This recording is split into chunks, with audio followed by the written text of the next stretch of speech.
भाभी जरा मेरा टिफिन दे दो, कॉलेज के लिए लेट हो रही हूँ। ये ले बेटी तेरा टिफिन।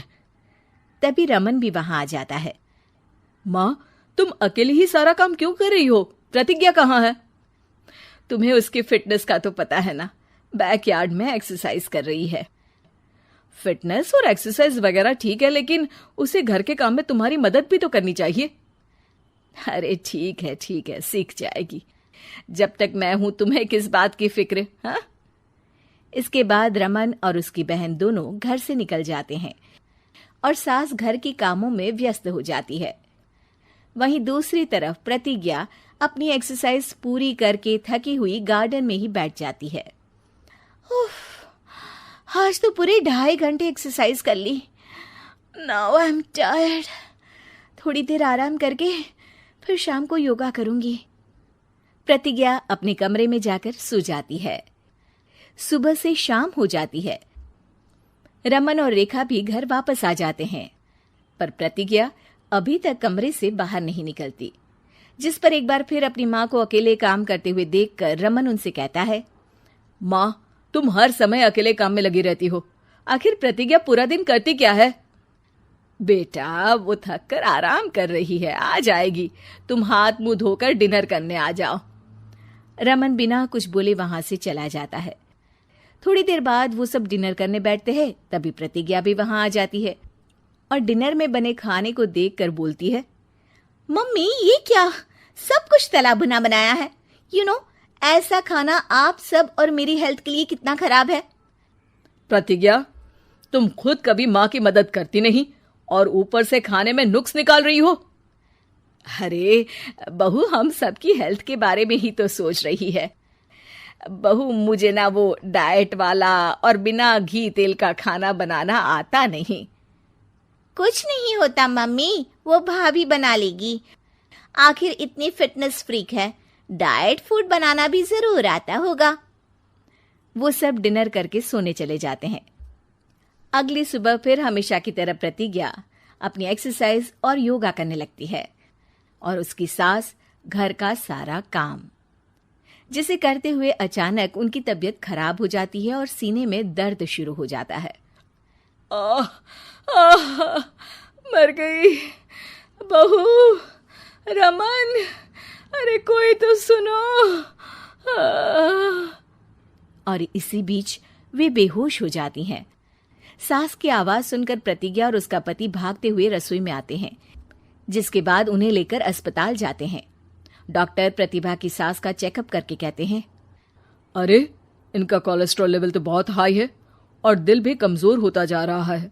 इनका लाइफस्टाइल और खाने पीने की आदत बदलनी होगी। सिर्फ light and non oily food ही खाना है और कुछ समय तक पूरा रेस्ट, साथ में कुछ एक्सरसाइज या योगा करे तो अच्छा रहेगा। पूरी जांच के बाद डॉक्टर उन्हें घर भेज देते हैं। अब घर का सारा काम प्रतिज्ञा को करना पड़ता है, जिससे वो अपनी सास के साथ पूरे घर को डाइट फूड खिलाना शुरू कर देती है। प्रतिज्ञा, ये क्या बेस्वाद और फीका खाना है, मैं ये सब नहीं खाने वाला। हाँ भाभी, बीमार तो मम्मी है, फिर हम ऐसा खाना क्यों खाएं? प्रतिज्ञा किसी की बात पर कोई ध्यान दिए बिना सास को बढ़िया एक्सरसाइज कराने के साथ कुछ ना कुछ गड़बड़ करते हुए घर का काम करती रहती है। एक शाम रमन प्रतिज्ञा से चाय मांगता है। ये लीजिए, पर मैंने इसमें चीनी थोड़ी कम डाली है। रमन चाय पीता है और तुरंत ही उसे दोबारा कप में पलट देता है। अर्र, कौन सा जहर है? अरे जहां खाने में नमक डालना होता है वहां डालती नहीं और इसमें नमक ही नमक भर दिया। उई माँ, सॉरी, मैं दूसरी चाय बना देती हूँ। अरे रहने दो, तुमसे फिटनेस का ध्यान रखने के अलावा और कुछ नहीं हो सकता। इसके बाद प्रतिज्ञा कपड़े धोने जाती है, जिसमें वो रंगीन और सफेद सब कपड़े एक जगह मिक्स कर देती है, जिससे एक कपड़े का रंग दूसरे पर चढ़ जाता है और उसी वजह से रेखा की नई ड्रेस खराब हो जाती है। भाभी, ये आपने क्या किया? मेरी नई ड्रेस थी, सारी खराब कर दी। सॉरी रेखा, मुझे पता नहीं था और मैंने सारे कपड़े एक साथ ही वॉशिंग मशीन में डाल दिए। जहां एक तरफ प्रतिज्ञा घर के हर काम में रोज कोई ना कोई ब्लंडर करती, वहीं सास को एक्सरसाइज कराने और हेल्दी फूड खिलाने में कोई कमी नहीं छोड़ती। जिस वजह से जल्द ही उसकी सास पहले से भी अच्छी हो जाती है। हेल्दी फूड तो ठीक है, पर बहू आज हम खीर बनाएंगे। मम्मी, मुझसे खाना तो ठीक तरह बनता नहीं, खीर कैसे बनाऊंगी? और अगर अच्छी नहीं बनी तो रमन गुस्सा हो जाएंगे। अरे कोई गुस्सा नहीं होगा, और देखना खीर भी बहुत स्वादिष्ट बनेगी। प्रतिज्ञा की सास उसके साथ रसोई में जाकर उसकी मदद करते हुए खीर बनाना सिखाती है, जिसे खाकर रमन तारीफ करते हुए कहता है, वाह क्या टेस्टी खीर बनी है, मजा आ गया आज तो। आज ये खीर प्रतिज्ञा ने बनाई है। क्या बात, आखिर तुम खाना बनाना सीख ही गई? पूरा तो नहीं सीखा, पर सीख रही हूँ। और इसमें मैं अपनी बहू की बिल्कुल वैसे ही मदद करूंगी जैसे इसने एक्सरसाइज करने में मेरी मदद की। अब प्रतिज्ञा घर के काम में सास की मदद करने लगती है और उसकी सास एक्सरसाइज में प्रतिज्ञा को कंपनी देने लगती है, जिस पर दोनों सास बहू की जोड़ी को देखकर रेखा और रमन भी इंस्पायर हो जाते हैं। आज के बाद हम भी आपके साथ एक्सरसाइज करेंगे। अब पूरा परिवार एक साथ एक्सरसाइज करके डाइट फूड खाने लगता है। कंचन के बेटे ऋषि की शादी कहीं नहीं हो रही थी। एक तो ऋषि मोटा, ऊपर से कमाई भी कोई खास नहीं, लेकिन कंचन को तो शौक था मॉडर्न बहू लाने का, और उसे एक दिन ऐसी लड़की मिल भी जाती है। हमें तो आपका ऋषि बहुत पसंद है, लेकिन मैं आपको साफ साफ बता देती हूँ, मेरी बेटी के शौक थोड़े से अलग है बहन जी। अरे बहन, हमें सब पसंद है। आपकी प्रियंका जैसी लड़की की तलाश मुझे कब से थी। जींस पहनकर अंग्रेजी में गिटर पिटर बोला करे। अरे बहन जरा सुन तो लो, मेरी बेटी के शौक क्या क्या है। अरे नहीं नहीं बहन, बस लड़की को देख लिया तो सब कुछ देख लिया। आप ना शादी की तैयारी करो, और वो जरा सामान की लिस्ट भी दी है ना मैंने। हाँ बहन जी, सारा सामान शादी से एक दिन पहले ही आपके दरवाजे आ जाएगा। मजा आ गया, मजा आ गया। अब तो बस आप शादी की तैयारी करो। प्रियंका के माता पिता के जाने के बाद कंचन का पति उससे कहता है, अरे भाग्यवान, तुम तो कुछ ज्यादा ही जल्दी दिखा रही थी शादी की। अरे बोलने तो देती, लड़की की माँ क्या बोलना चाह रही थी। अरे आप चुप रहिए जी, कुछ पता भी है आपको, बस मुफ्त में बोले जा रहे हैं। मेरी दोस्त शशि की बहू देखी, लंबी पतली और पढ़ी लिखी, हजारों में कमाई और संस्कारी भी। अरे पर जब वो मेरी बहू देखेगी तो जल भुन जाएगी। लेकिन तुम तो शादी ऋषि के लिए कर रही हो ना, या शशि के लिए? तुम्हारा लड़का कुछ कमाता भी नहीं है और शरीर भी भगवान की दुआ से फूलता ही जा रहा है। फिर बोले आप हैं? फिर बोले आप? मैंने कहा ना, प्रियंका जैसी जींस पहनकर अंग्रेजी झाड़ने वाली बहू किस्मत वालों को ही मिलती है। चुप रहिए आप।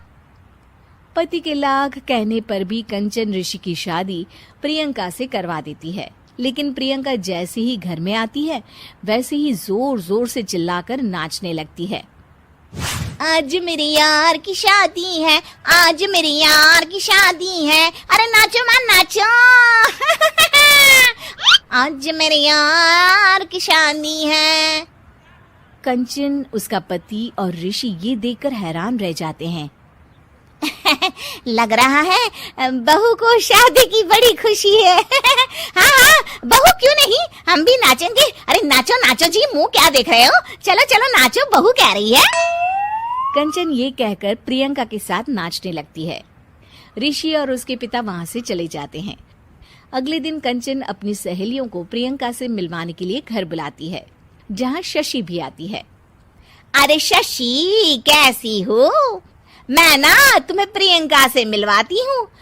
अरे सच में बहुत ही एडवांस सोच की लड़की है, कितने मॉडर्न ख्यालात है उसके, पता है तुम्हें? अरे हाँ कंचन, जरूर, बच्चों की शादी अच्छी ही होनी चाहिए। और वैसे भी तुझे तो शुरू से ही ऊंचे ख्याल की बहू चाहिए थी। तभी कंचन की सहेली कहती है, अरे कंचन, बुलाओ ना प्रियंका को, हम भी मिल ले। अरे बहू प्रियंका, जरा बाहर तो आना। कई बार आवाज देने के बाद भी प्रियंका बाहर नहीं आती है तो कंचन को बुरा लग जाता है। वो उसे लेकर बाहर आती है, लेकिन ये क्या, प्रियंका लड़खड़ाती हुई बाहर आती है और उसके हाथ में शराब की बोतल होती है। हालांकि शराब पीना स्वास्थ्य के लिए हानिकारक होता है और ये हमारी किडनी के लिए बहुत ही खतरनाक है, लेकिन कंचन की बहू प्रियंका पूरे नशे में होती है। अरे इतने सारे लोग। ये कहकर वो शशि के पास जाती है। आंटी जी, पत्ते खेलेंगी? पत्ते। अरे दूर हो, दूर हो, तुम्हारे मुंह से तो शराब की बदबू आ रही है। अरे कंचन, माना तुम्हें मॉडर्न बहू चाहिए, लेकिन आधुनिकता का मतलब ये तो नहीं ना। बुरा ना मानना कंचन, तुम्हें पता था कि तुम्हारे बेटे की कमाई और शरीर दोनों ही ठीक नहीं है, तो तुम्हें उसी हिसाब की लड़की से शादी करवानी चाहिए थी। ऐसा कहकर सभी औरतें वहां से चली जाती है। तभी प्रियंका की माँ कंचन के घर आती है। अरे बहन जी, बड़ी चालाक निकली आप तो। बिना बताए अपनी पियक्कड़ बेटी मेरे लायक बेटे के गले में बांध दी। आय हाय, बड़ी आई बिना बताए। उस दिन जब मैं ये बात बता रही थी तो तुम तो सुनने को भी तैयार नहीं थी। अब भुगतो तुम। ये कहकर वो वहां से वापस चली जाती है। सबके जाने के बाद कंचन अपना सर पकड़ लेती है। हाय रे, आधुनिकता की अंधी दौड़ में मैं अपनी संस्कृति ही भूल बैठी थी। अब तो राम ही बचाए मुझे।